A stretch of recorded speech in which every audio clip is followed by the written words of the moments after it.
Recording begins. Ambient sound, interior quiet. A room, no building hum, no settling wood. This is recording 15. I'm at home.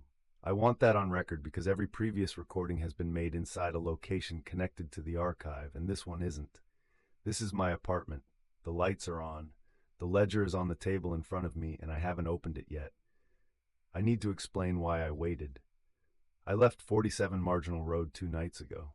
I've had the ledger since then. 40-something hours of it sitting on this table while I did other things. Ate, slept badly, went through my notes twice, slept badly again. People who haven't been doing this kind of work would ask why I didn't open it immediately. The answer is the catalog card, the one Hannah left on the step. Do not open it here. The building reads what you read.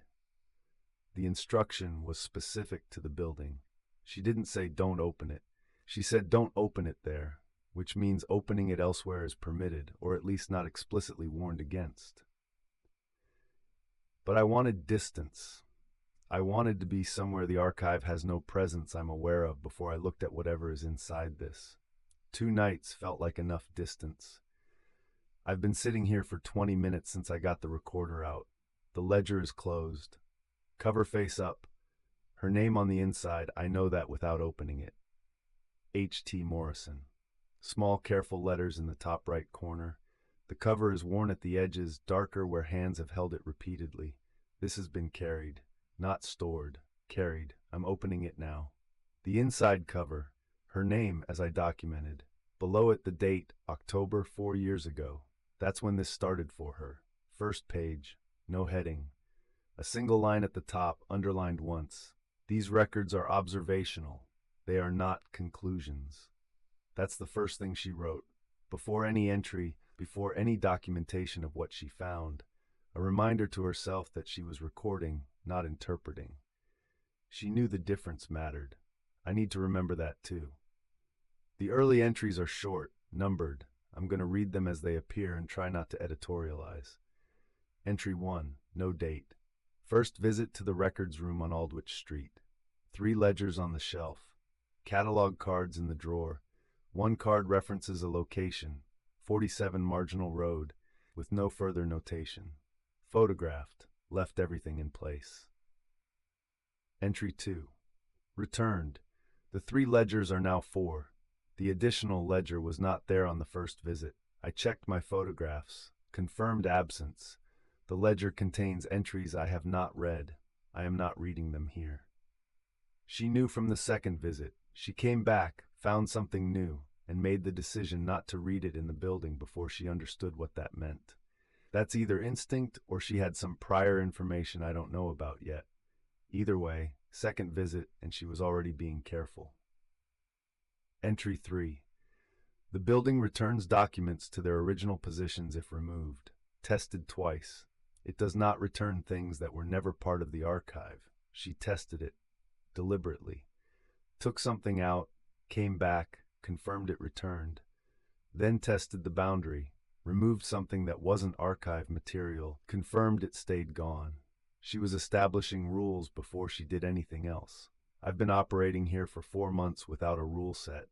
I've been treating discoveries as they came, reacting, adjusting. She built a framework first.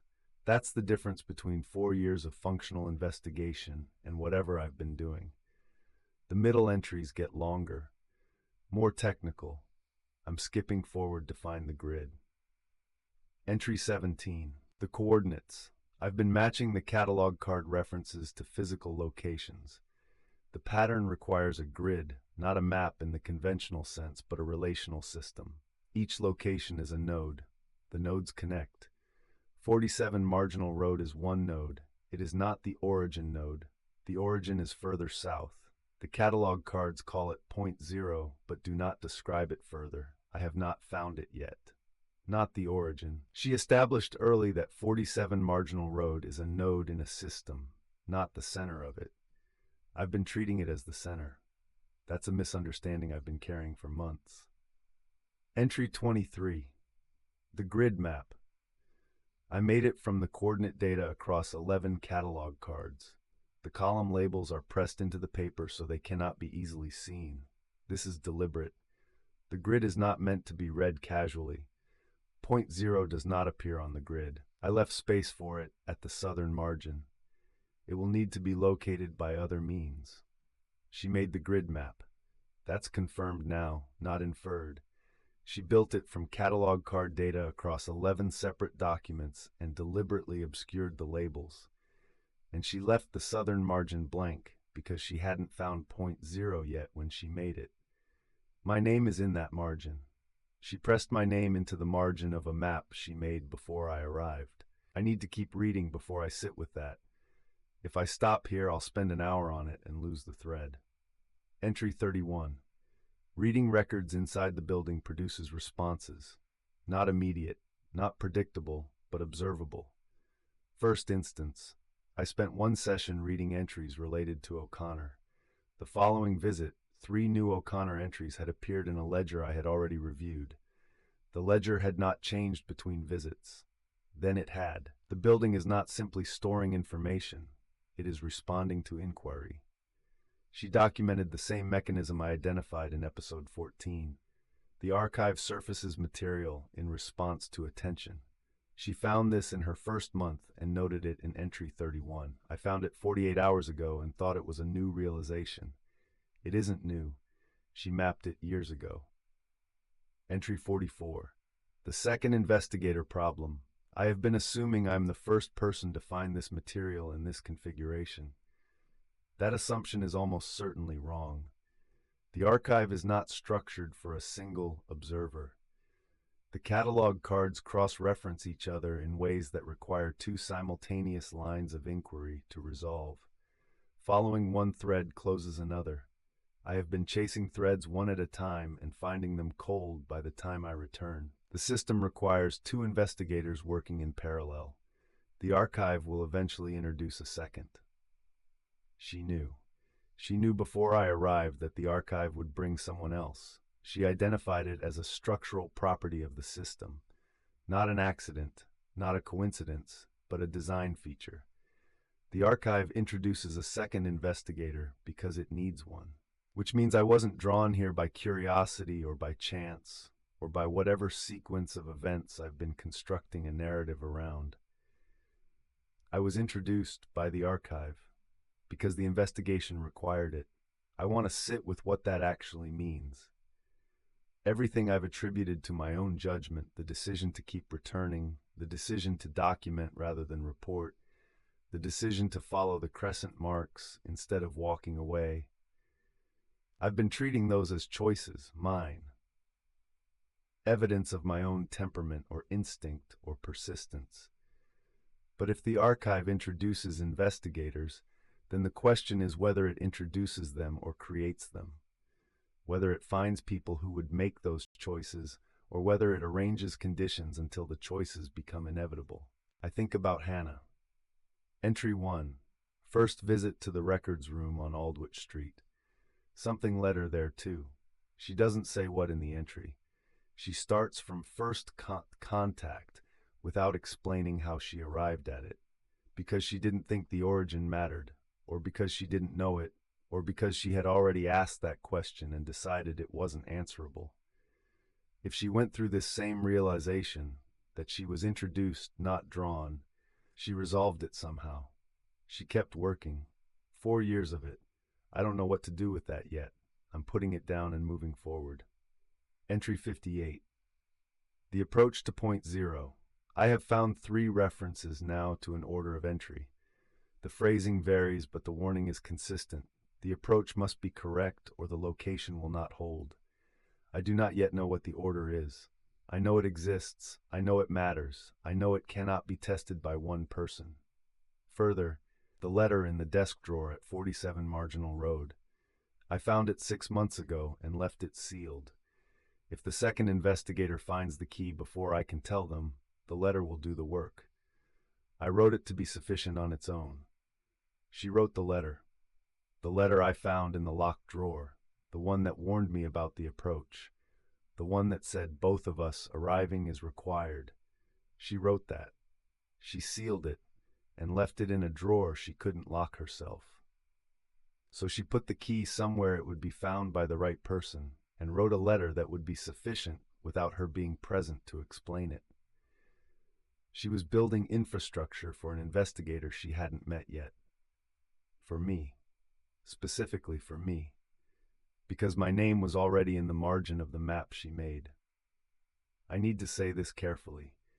Either Hannah Morrison knew my name before I arrived and incorporated it into her work deliberately, which means she had information about me from a source I can't identify, or the archive placed my name in her map without her knowledge, using her as an instrument the same way it may be using me, or she placed it herself later after I arrived and the map was altered after the fact. I examined the indentation depth, the aging of the paper around it. I said in my last recording that it was consistent with the original column labels. I believe that. But I also know I've been wrong about archive material before and didn't know it until later. I'm not resolving this tonight. I'm noting that 3 explanations exist and I can't eliminate any of them yet. Moving toward the back of the ledger, the entries get shorter again near the end. More recent. The handwriting changes slightly. Faster, less precise. Someone writing under pressure or writing quickly before the thought is gone. Entry 1 and 28. The building reacted to something I read near the stairwell. New material appeared on the 2nd floor. I have not documented the 2nd floor to anyone. I am not sure it exists consistently. The 2nd floor. She's uncertain whether it exists consistently, which matches what I saw from outside. A window with a light in it, a level I've never accessed. She's been up there. She's documented that its existence isn't stable. Entry 134. The archive edits its own history. I found a catalog card today that I wrote 14 months ago. The content has changed. Not the handwriting mine, not the paper, same stock, same aging, but 2 of the 6 notations are different from what I recorded writing. I kept a copy outside the building. The copy matches my memory. The card does not. Do not trust any single record absolutely. Cross-reference everything against copies held outside. She's been keeping external copies of everything for years, which means there is a parallel record of this investigation somewhere outside the archive, in her apartment or a storage unit or somewhere I don't know about. A version of events the archive hasn't touched. If I could find that, I'm getting ahead of myself. Finish the ledger. Stay with what's here. Entry 139. If someone finds this after me, do not trust the sequence completely. The coordinates are accurate as of the time they were recorded. The archive edits its own history. The coordinates may have been adjusted. Verify each node location independently before using the sequence to approach point 0. The approach requires the correct order. The order is in the building, not in this ledger. I kept it out of here deliberately. If I am not available to provide it, go back to the beginning. The archive leaves the order somewhere accessible to anyone who has reached this point in the investigation. You have reached this point. It will be findable. She anticipated not being available, that phrase. If I am not available, not if I am gone, not if something has happened, available. Like she's accounted for the possibility that she simply cannot be reached when the time comes. That's a very specific kind of preparation. It's the preparation of someone who knows their own situation is not stable. 4 years in the archive, uncertain whether certain floors of buildings exist consistently. Finding her own handwriting changed in documents she wrote herself. She's been aware for some time that her own continuity might not hold. Entry 141. The 2nd investigator arrived approximately 6 weeks ago. Early behavior, systematic, cautious, occasionally reactive. He reads everything. He has not yet learned to read selectively. He will. 6 weeks ago, that's when she first noted my arrival. She had been watching me for 6 weeks before I ever suspected she existed. While I was treating this like a research project, she was observing my methodology and making assessments. He reads everything. He has not yet learned to read selectively. She's right.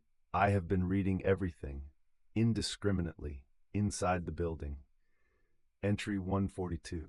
He is careful. That may be useful. He found the ledger tonight. I left it for him. She left it for me, placed it on the shelf, came into the building the same night I was there, observed me long enough to confirm I'd found the drawer, confirmed I had the key. Of course she confirmed I had the key. She left the key where I would find it, or she left information that led me to where the key was, and then placed the ledger on the shelf and waited. She was in the building the entire time I was examining the drawer, the hallway. When I heard the door, she didn't come in after me. She was already there. Entry 143. If he reaches point zero before I can... The sentence stops. Ink ends midline. Whatever happened, she stopped writing before she finished the thought. Before I can what? Before she can join him, before she can warn him, before she can tell him the order of entry, before she can...